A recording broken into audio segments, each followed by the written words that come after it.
Okay, so we are talking about organics and non-GMOs.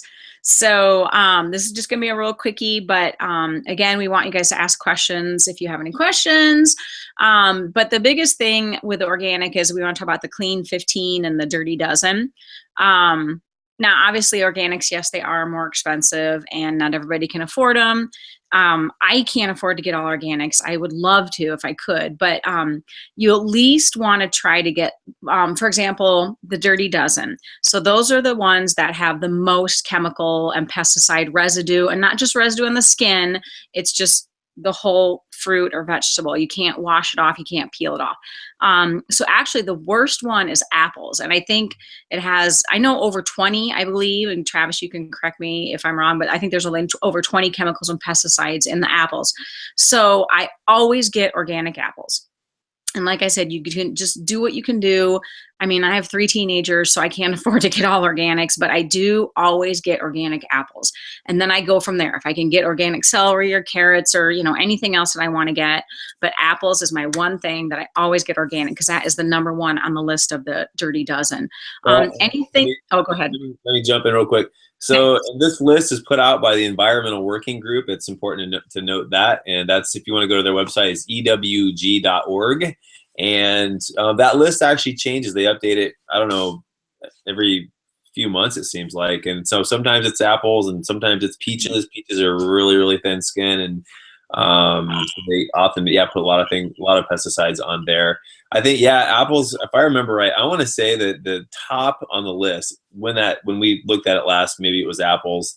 I went around 60 different kinds of, pesticides, insecticides, fungicides, every other side that you can think of. And just so you guys know, when you translate side, it means death. Side is death. So death to an animal or a bug, death to us, right? So that's what we're talking about. So we don't want non-organic foods. We want to, try and reduce as much as we can and increase as much of the organics as we can. And like Tara was saying, the best way, and I'm going to give the mic back to you in a second, virtually, Tara, because I kind of stole the show for a second. But the best way, to do this is figure out what your family eats the most of. What do you buy regularly, like over and over and over and over again? For a lot of families, it is actually apples that they buy. And that happens to also be like on the very top of the list. So that, for Tara saying, me too, I just made the commitment, you know what?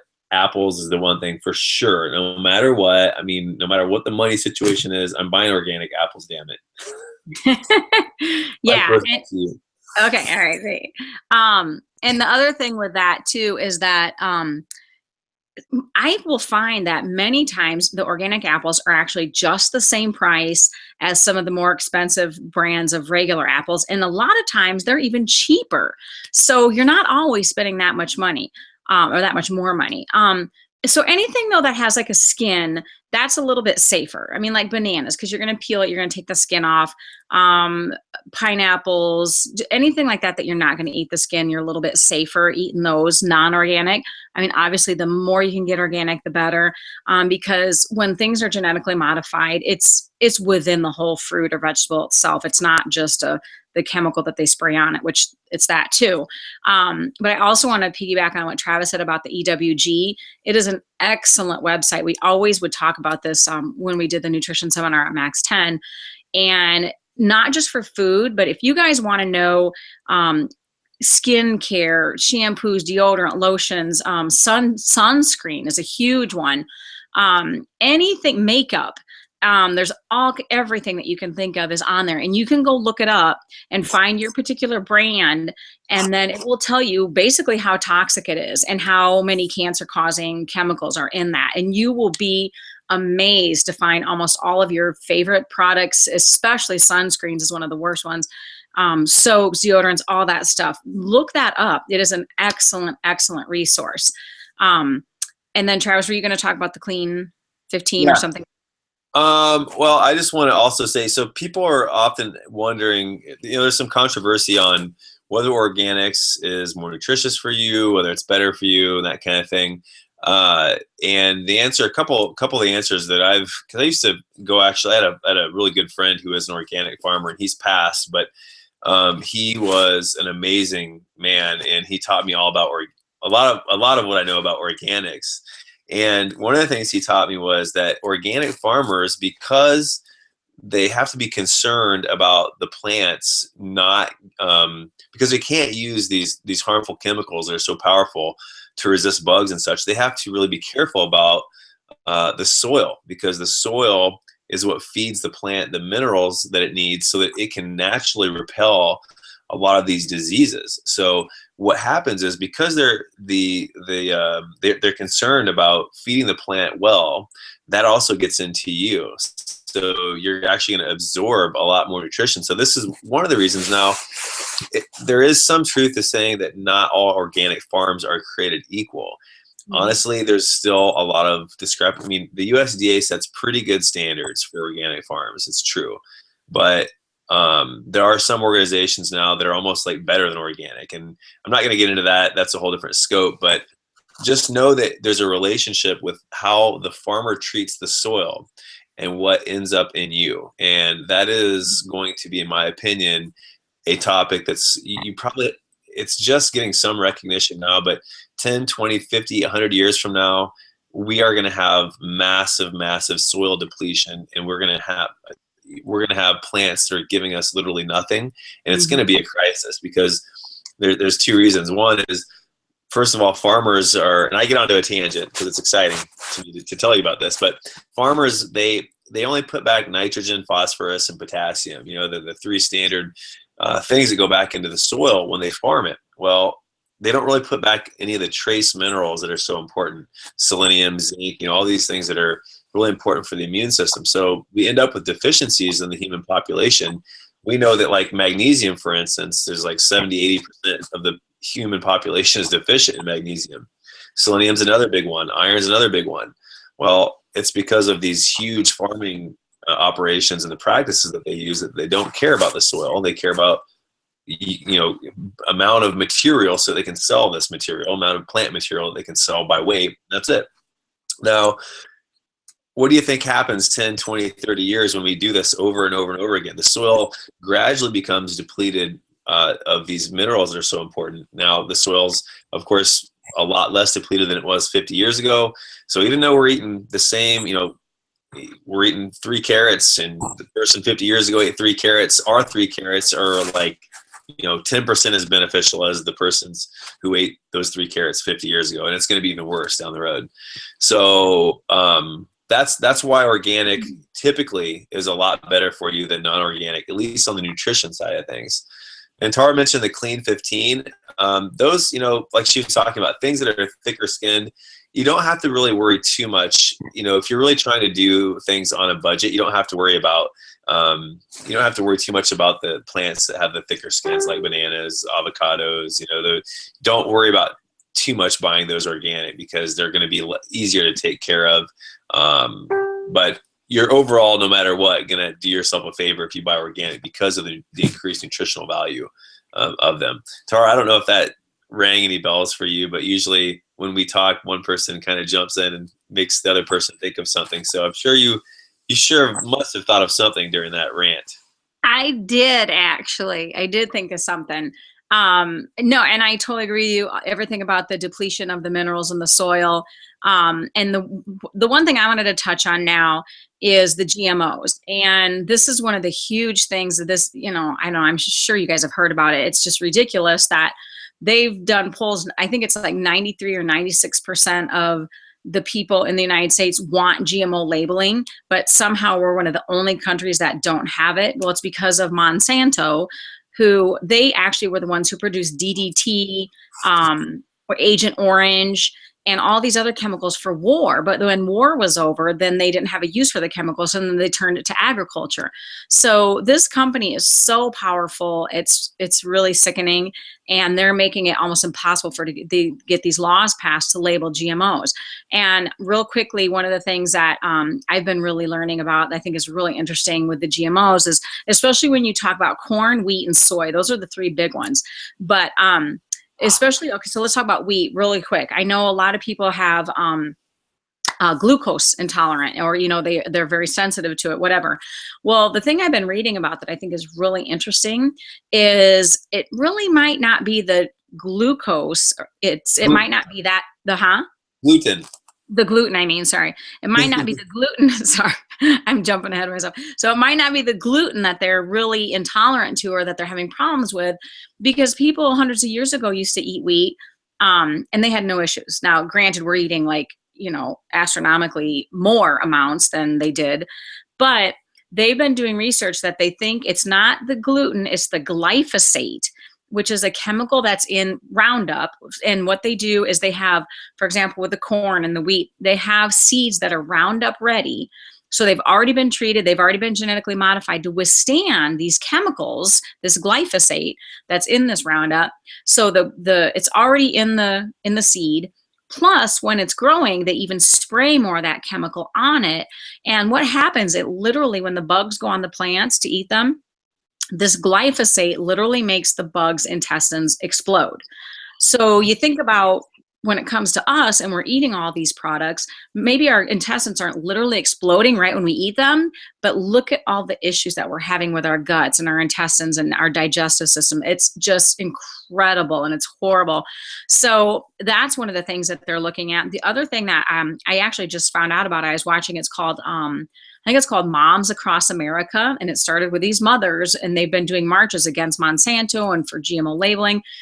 And she was talking about how there's different types of GMOs, and which the one I just talked about is that the glyphosate.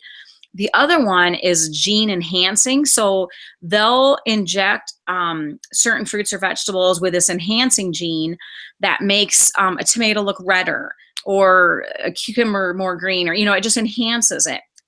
But what they found is those genes that enhance the certain traits, the certain colors of the fruits and vegetables to make it look more appealing to us, guess what it does when you consume it? Well, it actually turns on our genes. So that means if you have cancer genes that normally would have been dormant, or genes for any other type of disease that would have been dormant, these chemicals, these gene enhancers that they put into these fruits and vegetables are literally going to turn on your disease genes. So that's pretty scary. And so even another reason to try to buy GMO or non-GMO anything as much as you can, but especially be careful of the wheat and the corn and the soy, because almost all of those are, like 99% of those are genetically modified unless they say that they're organic. And that's all I have to say about that. Yeah, the GMO thing is Yeah. Monsanto really hopes that nobody finds out what they're doing. They are really good at pushing down efforts to. I mean, they're such a powerful company that they're really good at getting things pushed through. What was that new?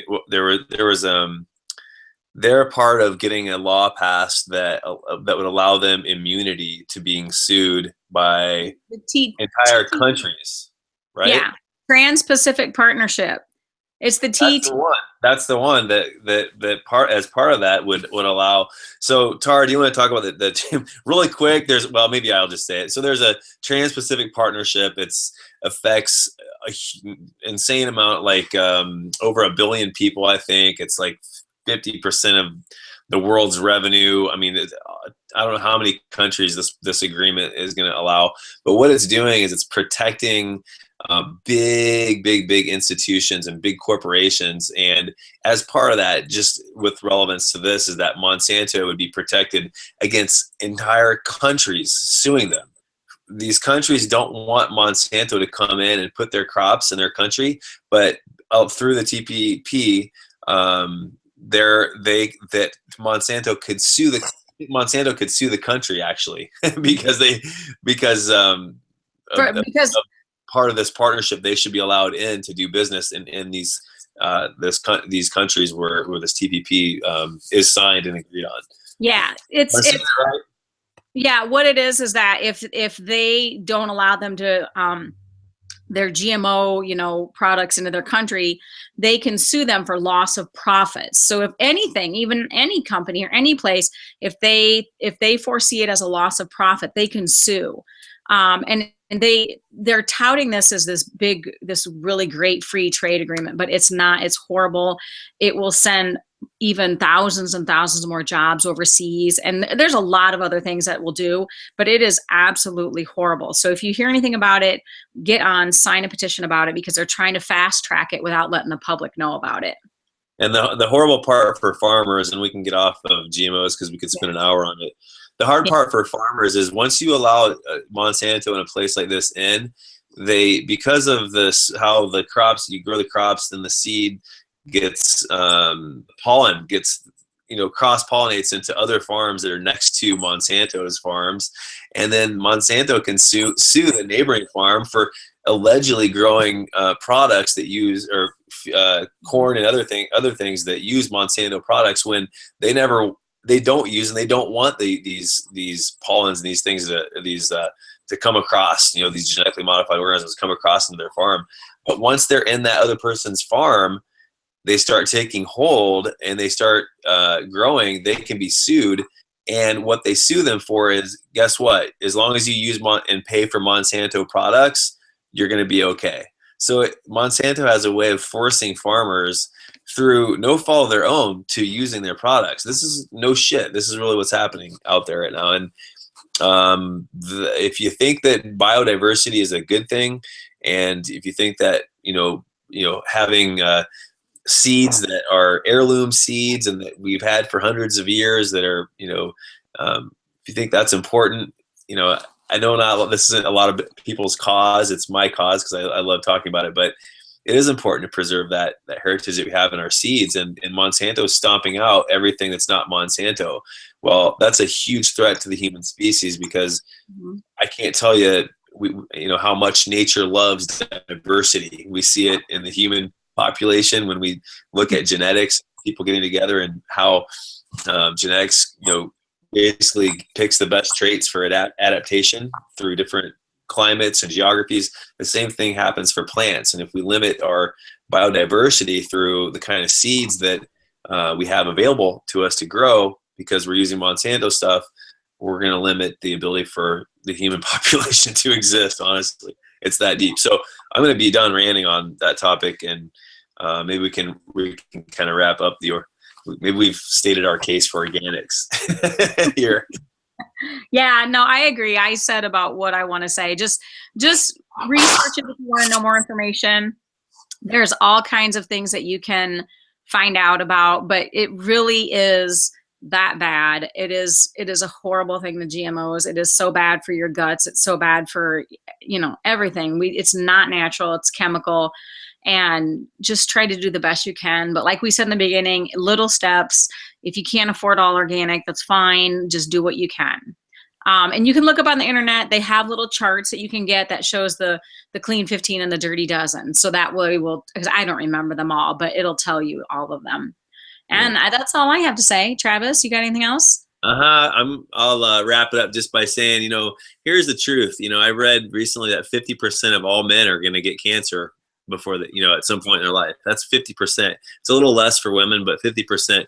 That wasn't the case not that many years ago. That is a new thing. It's not the case in some cultures where they don't even have a word. Recently, I was in Ecuador, and in the Amazon jungle, they don't even have a word for cancer because it doesn't exist. They've never had it. So there are some places in the world that cancer isn't even a thing that human beings have ever experienced throughout all of the history of human beings. Cancer is a new thing. It's something that we're doing to ourselves. Can you imagine going to the Amazon and seeing a tribe that doesn't even have a word for cancer, and all of a sudden 50% of them are going to get cancer, have cancer at some point in their life? Wouldn't that be you'd almost say that it was, they'd probably say it was God or somebody hated them, because that's like, it'd be a curse, right?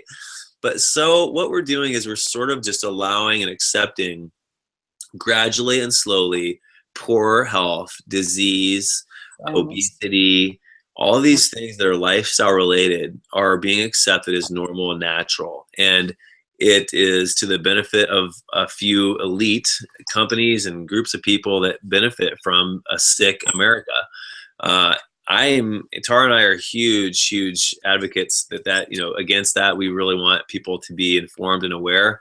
And there's a lot of negatives here, and I just want to end on a positive, which is that, think about your kids and how either your grandkids and future generations down the road of what you want for them, and start to really vote with your money. We can do a lot by planting gardens ourselves, and growing organic food and buying organics when we can, and just really start to pull some of that money back into investing it into really what we want with our children and grandchildren.